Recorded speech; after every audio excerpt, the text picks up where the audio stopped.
প্রিয় দর্শক, আমি শাহরিয়ার সুমন।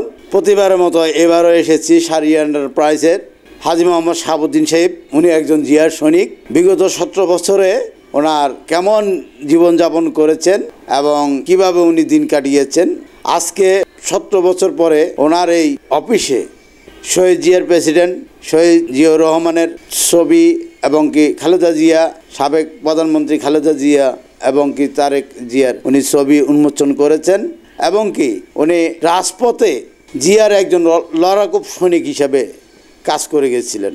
আজকে ওনার মনের বেদনা, ব্যর্থতা এবং সফলতা, উনি একজন ব্যবসায়ী, একজন সফল ব্যবসায়ী, কিভাবে ওনার ব্যবসার থেকে উনি আজকে এতটুকু এসেছেন, আসুন আমরা শুনবো শাহরিয়া এন্টারপ্রাইজ পরিচালক হাজী মোহাম্মদ শাহাবুদ্দিন সাহেবের মুখের থেকে। ভাই আসসালামু আলাইকুম। কেমন? ওয়ালাইকুম আসসালাম ওয়া রাহমাতুল্লাহি ওয়া বারাকাতুহু। দীর্ঘ 17 বছর পরে আজকে মন খুলে দুটো কথা বলার জন্য এখানে বসছি। 2009 সালে স্বৈরাচার ক্ষমতা আসার পর থেকে 2019 সাল পর্যন্ত এই দেশে কোনো ব্যবসা বাণিজ্য কিছুই করতে পারিনি। 2019 সালের পর থেকে হয়তো আল্লাহর রহমতে কিছু ব্যবসা বাণিজ্য করেছি, কিন্তু 2014 সালে আমি বুলেট খেয়েছি। 2024-এ 4 তারিখে আমি রণক্ষেত্রে যে টিয়ার গ্যাস খেয়েছি।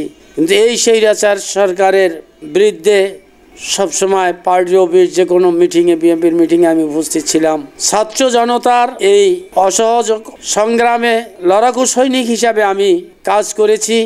আল্লাহর অসীম রহমতে ছাত্র জনতার জন্য আজকে আবার 2024 সালে দেশ স্বাধীন হয়েছে। আমরা এখন মন খুলে দুটো কথা বলতে পারতেছি, এটাই আমাদের শান্তি। আমাদের অন্য কোনো চাওয়া পাওয়া নাই। আমরা দলের জন্য জিয়াউর রহমানের সৈনিক হিসাবে কাজ করছি।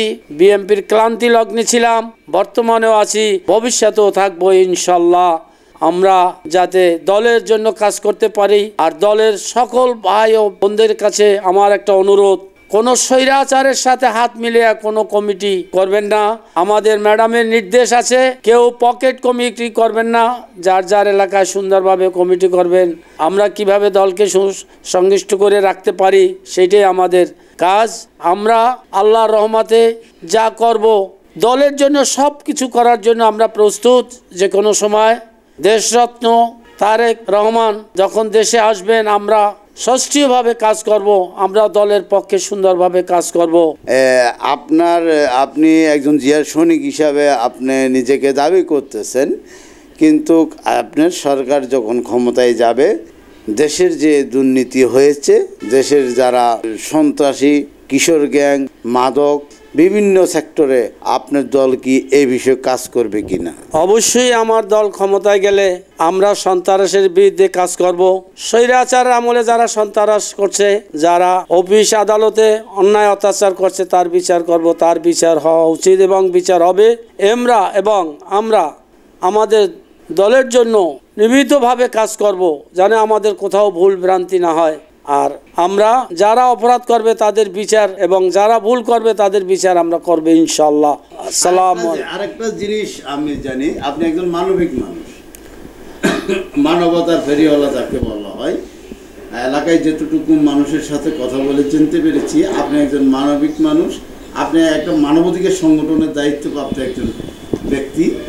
তো যারা মানবাধিকার লঙ্ঘন করতেছে বর্তমান এই বিষয়ে, যে খুন, রাহাজানি, জায়গা দখল, এই বিষয় মানবাধিকার যারা লঙ্ঘন করতেছে, এই বিষয়ে আমি 5 তারিখ থেকে আমি যে এলাকায় বসবাস করি, আমার একদম কঠিন নির্দেশ যে যারা এলাকায় ভাঙচুর করবে, অন্যায় অত্যাচার করবে, তাদেরকে যে কোনো জায়গায় প্রতিহত করুন।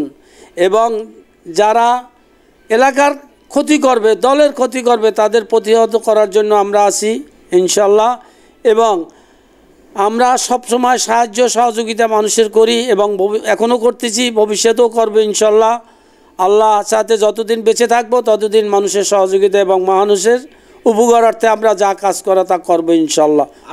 মানবাধিকার সংগঠনে আমি চট্টগ্রাম হালিশহর থানার চেয়ারম্যান হিসাবে কর্মরত আছি।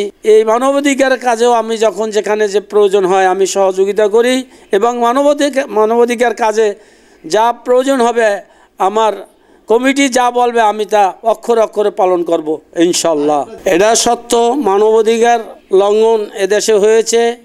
5ই জুলাই থেকে 4 আগস্ট পর্যন্ত অনেক মানবাধিকার হরণ হয়েছে।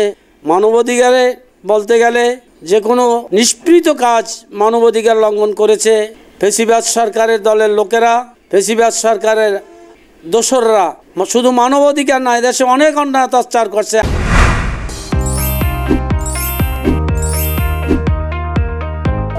চট্টলা টিভি, ইতিহাস ঐতিহ্যের প্রতিচ্ছবি।